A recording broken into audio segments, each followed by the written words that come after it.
I honestly think I need to apologize. Because, like, you guys made me promise not to travel through time anymore because I kept messing up the timeline. And, like, when I was on vacation, I was coming back, and, like,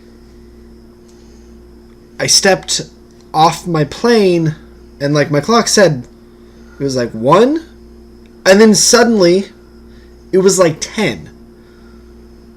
So I think I accidentally traveled through time again. From Florida back to Portland. Do you want to take this one, or because like when I got off the plane, suddenly it was like, oh, Daniel Bryan's a heel. He's the world champion, and like that wasn't.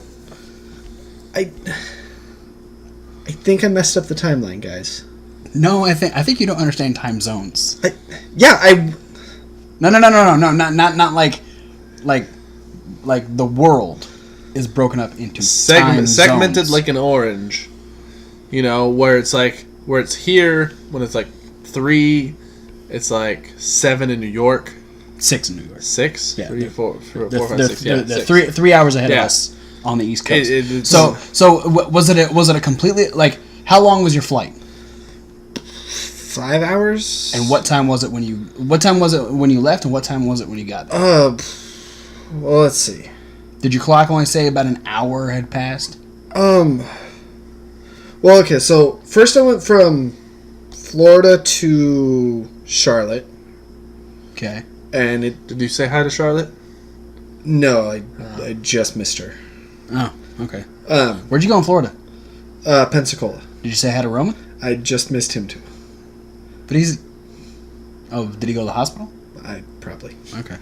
But yeah, that was about like an hour, it said. Like, well, it was like, I traveled for an hour, and then it said it was like 2 hours ahead of when I expected it to be. And then when I got back to Portland, it was like 3 hours behind what I expected it to be. Yeah, that's how time is supposed to work. It's confusing, isn't it? Time is confusing. Yeah. And for the one person that's still watching this video or listening to this podcast, welcome to the Raw Review. Hey-o. Let's talk about what happened the night after Survivor Series, where Stephanie McMahon is super happy because Raw swept SmackDown. Fuck you guys.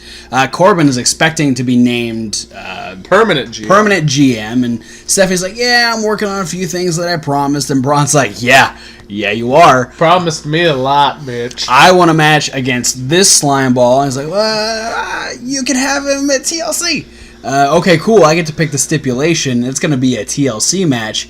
And then she starts throwing things around. It's like, well, Corbin, if you beat him at TLC, you can be permanent GM. But if you lose everything. And Braun, that title match you want, if you beat Corbin, you get Brock at the Rumble. Which is an unfair stipulation, considering that was a concrete thing Stephanie...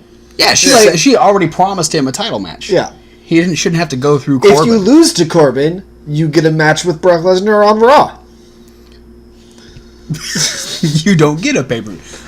But then Braun be like, no. See, I know Brock's not gonna wrestle on Raw. No, there's the real catch, is if he doesn't win the thing, he just gets his title match at WrestleMania. Oh. So it's a really... I don't want Brock to keep the title that long. It's a win-win for Braun. That's fair. Anyway, this turned into a 6-man elimination tag match with a funky ending.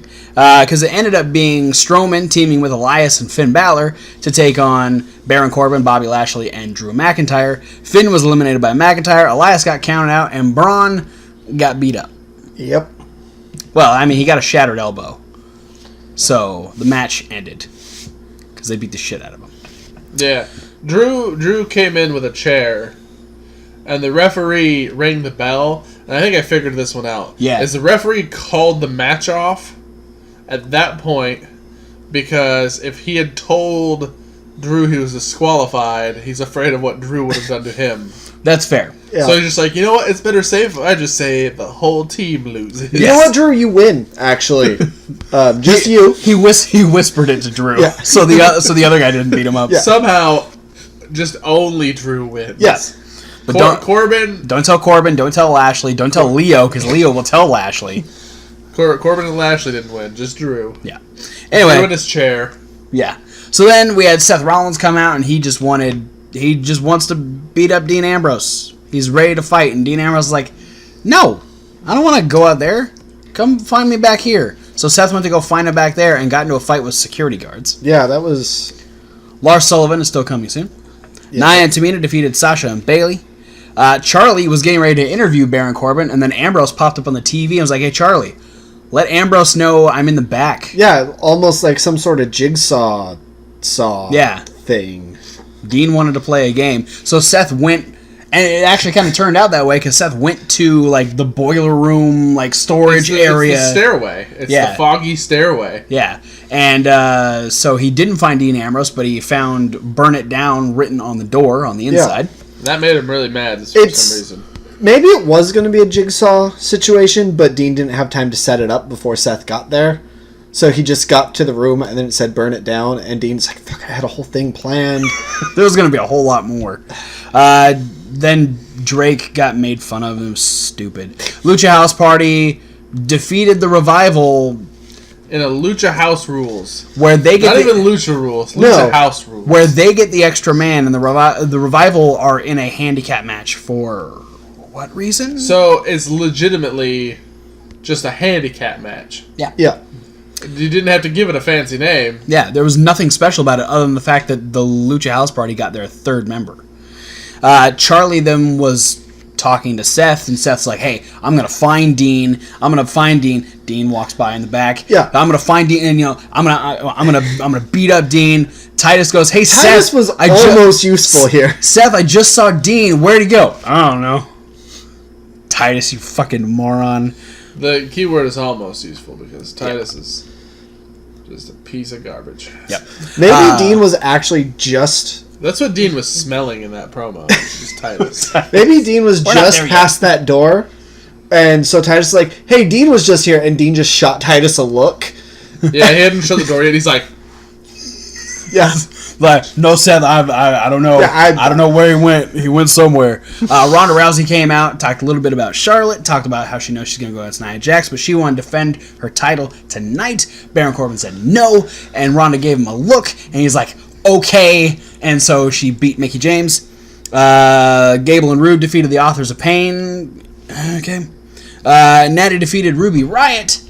And then our main event segment, which was kind of like on either side of the Natty Ruby match, Dean taunted Seth. Seth's like, fuck this, I'm leaving. So then Dean came out and said some more shit. And then, surprise, Seth wasn't there. But surprise, Dean Ambrose kicked him in the nuts and then dropped him with two dirty deeds. So Dean still wins. Sorry, Seth. Well, that was Raw. Yeah. Thomas, what did you like? I liked... Come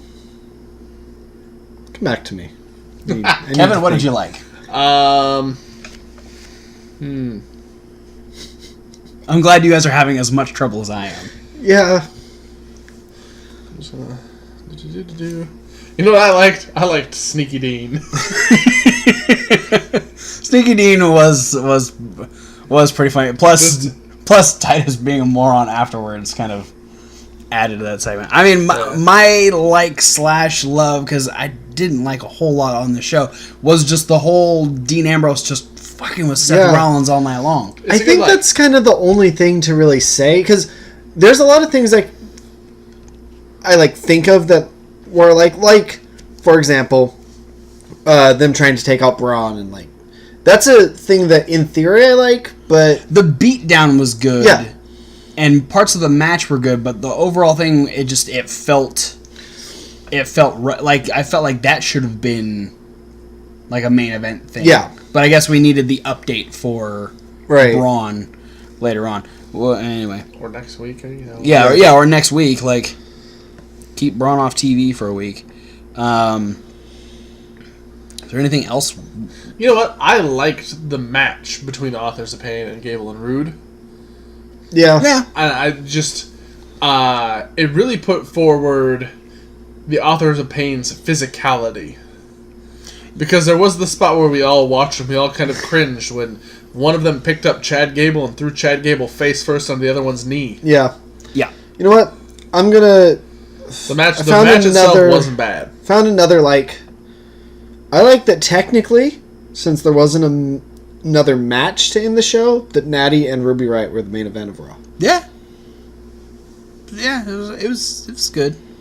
They were trying real hard. Yeah. They should have had more time and more to work with, but I liked the fact that Ronda came out and tried to be, like, hey, I'm here. I'm showing that I'm showing that I'm not gonna take a night off just because of what happened. Taking shots at. I'm gonna say she was taking shots at Brock because Brock wasn't there, and he had an easy match last night. But his match against Daniel Bryan went a lot better for him than Ronda's match with Charlotte went for her. So the fact that Ronda showed up willing to defend her championship and she didn't care who it was against, I thought that was a really good move for Ronda. It was a good promo for Ronda, and she's going to get a lot more babyface credit because she's going against your favorite person, Facebreaker. Yeah. That part is really the only thing I salvaged out as, like, my love. Yeah. Was just Ronda calling out Baron Corbin, to be completely honest. Yeah. Punking out Baron Corbin because he's like, oh, well, I in good conscience can't let you fight anybody or defend your belt. And then Ronda's like, oh, maybe you want to fight me instead. And then Baron's like, no. I'm going to go find a girl because I don't want to. Yeah. Because I'm a little bitch. Yeah. I'm going to go find a real woman because I'm not one. Man, Raw, you got a lot of issues. Yeah. No, I'm going to pick Did anybody else have loves? Well, that's what I was going to say. I'm going to pick a wild card for my love. Okay. And it's just a little moment that I mentioned when it happened. Buried under all the making fun of Drake Maverick thing. When he heard someone behind him making jokes and turned around like, you got a problem with me, and saw that it was Rhino, and then decided to go face off with Chad Gable. Like, Drake Maverick's delivery is really, really good. Oh, yeah. And even though this is a horrible angle, he still managed to find something good in it. All right. Yeah. He's working with it. Yeah. Sorry, Drake. Like, You can say no. Yeah, like, Drake is way better than this angle. Way better than this angle, but yet, here we are. Yeah. I'll give my like to the Dean and Seth thing, my love to the Ronda segment. Dislikes. Other than that one little bit, the whole Drake Maverick thing. See, Lucha House Party being a babyface handicap match for no reason because the Revival never had a handicap match against either. I'm sorry. I'm taking your dislike. Go for it. I'd just save time because my rant will be way longer than yours. Yeah, I will say the Revival are heels, yes, but they did not do anything to deserve a handicap match that does not benefit them because it was never like 2-on-1 against Kalisto or 2-on-1 against Lindsay. It was never that situation. Just all of a sudden, Lucha's like, fuck you, Revival, we're going to have all three members. The one thing that can maybe come out of this that it doesn't even retroactively justify the handicap match, but it would be a nice way to revive the Revival, is if over the next 3 weeks, you have them one by one take out every member of Lucha House Party, do the leg break spot they used to do. Ooh, that'd be good. Like, just one by one, just destroy them all because they're fucking sick of this. Yeah, and this is one of the things, because you didn't watch the pre-show. No. Correct? When it came down to the final teams for Raw and SmackDown, it was the Usos versus the Revival. It wasn't even the team captains. The Revival was the last team for Team Monday Night Raw. And they were going against the team captains of SmackDown. And, the Revival eliminated the Colognes and the New Day. The Revival had an awesome showing, and then turn around 24 hours later and get buried by the Lucha House Party. And who gets the spot with the tag team champions? Rude and Gable, who got eliminated. I can't remember exactly when. They were the second to last team for Raw. Okay. They were eliminated by the Usos, or maybe the New Day. But it's one of those things where it's just like, I feel like they can't flip. They can't decide what they want to do with the Revival, so they just flip flop. Like 1 week they're going to do something great, next week they're going to get completely buried. Yeah. And it's what it's going to end up being is if something doesn't stick, like if WWE can't stick on the Revival, which I know it's difficult for them to do because they're not big, they're not super athletic, they're not flashy, and they're not like jacked muscly guys. Yeah. Vince, sorry. They're not your wet dream. That it's going to cause the Revival to either ask for their release or not re-sign when the contracts go around. Yeah. Best case scenario is to go back to NXT. Yeah. That I would love to see the Revival back in NXT. But here's the thing: is regardless back in NXT or released from contract or not renewing a contract, the Revival's stock will skyrocket when they're off the main roster. Yeah. Because they're that damn good, and everyone, be it probably Triple H on one end, and every other promoter in the country or world is seeing this awesome tag team not being utilized to its potential. Yeah. Well, and they're going to pull a Neville and get the fuck out. Yeah, and it seems to be the continuous cycle of a lot of these great NXT stars. Like, there's not a lot of NXT, like recent NXT, or at least big, the height of NXT stars that are being utilized in a way that makes it feel like they are as important as they were on NXT. Now it just seems a lot of them are fodder. Like Shinsuke's just kind of hanging out with the United States Championship. Yep. We have the Revival constantly being buried by this stuff. American Alpha didn't even get a chance on the main roster. There's all these things that were so good. Finn Balor, he was the first Universal Champion, was huge, got injured, came back, could have immediately gone for the title, but no. Now he's the other guy getting eliminated in elimination matches. Yes. Like, all these people that are so good are constantly being ruined because you want people like Brock Lesnar as your champion? Because we have a Brock Lesnar to sell you. I ain't buying that shit. I've watched one of his matches this year because it was in the middle of the card. Anyway, Raw was okay. Yeah, Raw was the underside of okay. Yeah, no. Yeah. Raw was the gum that you picked off of OK's shoes. It's got a capital O, a lowercase k. Well, and that's something I was sitting here thinking when we were going through our dislikes, is like, as much trouble as I was finding a like, I was also having trouble finding a solid dislike. Yeah. Because, like, everything had something wrong with it. Yeah. There was... Yeah. Hashtag facebreaker. Also, I'm kind of annoyed when Dean Ambrose just goes after the crowd.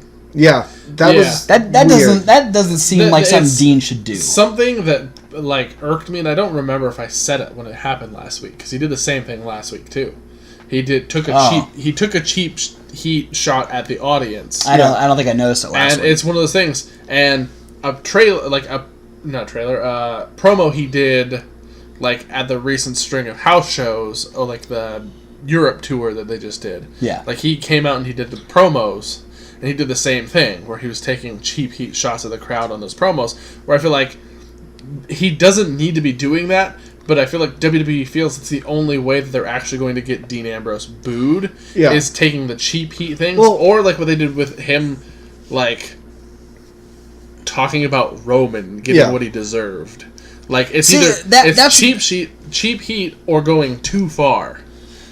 That's the thing is, I expect Dean Ambrose to go too far. Yeah. That is the mentality of Dean Ambrose. Yeah. The cheap shots just seems so cheap. Well, it doesn't seem like Dean. I don't feel like gives a damn about the crowd. Like, they are not the important. Like, even as a babyface, he was never like, oh, it's because of all you guys. It's that something I'm champion. that like, bugged me every once in a while when he was a babyface. Like when he was doing the Ambrose Asylum talk show, and he was coming out like, "Oh, I have a show to do." I'm like, this is not a thing Dean should do. I liked it the first time he did it when it seemed intentionally just to piss off Chris Jericho. Yeah. No, but then he brought it back. That's when it made sense. Yeah, anyway, we're just gonna rant this whole time. Yeah, we'll just end the video. Yeah, I honestly didn't think we were still recording. I thought we were just. Oh no, we're still going. Yeah, we're still going. Oh, we can talk more, but I'm gonna turn the camera off. Yeah. Thanks for watching, guys. Don't forget to like, comment, and subscribe. Click the links down below. There's a lot of social media Yep, links. you can also check out the podcast. That's the link that says SoundCloud. And there's Reasonable Wrestling Fans. It's reasonable with a W. Like wrestling. Can you tell how excited we are? You can check out the list with Kevin Hawk, Question of the Week with Thomas Wolf, other videos loosely based around... Yeah, we had a couple of them. Yeah. Few questions of the year. And a list every 6 months. Yeah. There's all those. There's unboxing videos. There's punishment videos. There's going to be another punishment video coming out very soon because I get to spin a wheel of bullshit. And... the first ever wheel punishment spin. Yeah, so look forward to that. But for now, guys, thanks for watching, and we'll see you at whatever video you decide to watch next. I don't think Tetsuya Naito deserve that. Titus, you're a moron. Fuck Modus. All those things. But why Naito? I don't know, but I heard my fingers. They're thick rubber boys. Yeah.